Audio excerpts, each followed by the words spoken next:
सर्वांना नमस्कार. मी रोहन घुगे, जिल्हाधिकारी जळगाव. आपल्या सर्वांना माहीतच आहे की आपल्या देशामध्ये मतदार याद्यांच्या सखोल पुनरीक्षणाचे काम सुरू करण्यात आलेले आहे.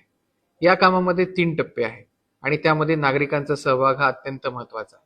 सर्वात पहिल्या टप्प्यामध्ये 2002 मध्ये अशा प्रकारची ऍक्टिव्हिटी यापूर्वी करण्यात आली होती आणि त्यामध्ये जी मतदार यादी तयार झाली होती आणि आत्ताच झालेल्या लोकसभा आणि विधानसभेच्या निवडणुकामध्ये 2024 ची मतदार यादी तयार झालेली आहे.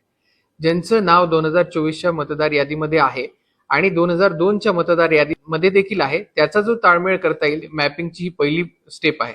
तर ती मॅपिंग होत असेल तर त्याप्रमाणे बीएलओ आपल्या मॅपिंग करून घेतील. ज्यांचं नाव 2002च्या मतदार यादीमध्ये नाहीये परंतु 2024च्या मतदार यादीमध्ये आहे, परंतु ज्यांचे आई वडील किंवा आजी आजोबा यांचं नाव 2002च्या मतदार यादीमध्ये आहे, त्यांचं प्रोजिनी मॅपिंग म्हणजे आई वडील किंवा आजी आजोबा यांच्या 2002च्या नावांमधील 2024च्या मतदार यादीच्या नावातील व्यक्तींची आहे, त्याला मॅपिंगचा दुसरा टप्पा असं म्हणतात. आणि या दोन्ही टप्प्यांमध्ये जे व्यक्ती आढळून येणार नाहीत अशी 2024च्या मतदार यादीमधील व्यक्तींची नावं ही अनमॅप्ड नावं असतील, त्यांच्या ठिकाणी बीएलओ हे प्रत्यक्ष हाऊस व्हिजिट किंवा ग्रहभेटी करून हे भेट देतील आणि त्यानंतर मग त्यांची जी मॅपिंग आहे, जी प्रोजिनी मॅपिंग किंवा इतर कुठल्या पद्धतीची मॅपिंग आहे, ती बीएलओच्या प्रत्यक्ष व्हिजिट नंतर 2024च्या मतदारसंघातल्या मतदार यादीमधल्या अनमॅप्ड लोकांची मॅपिंग होणार आहे.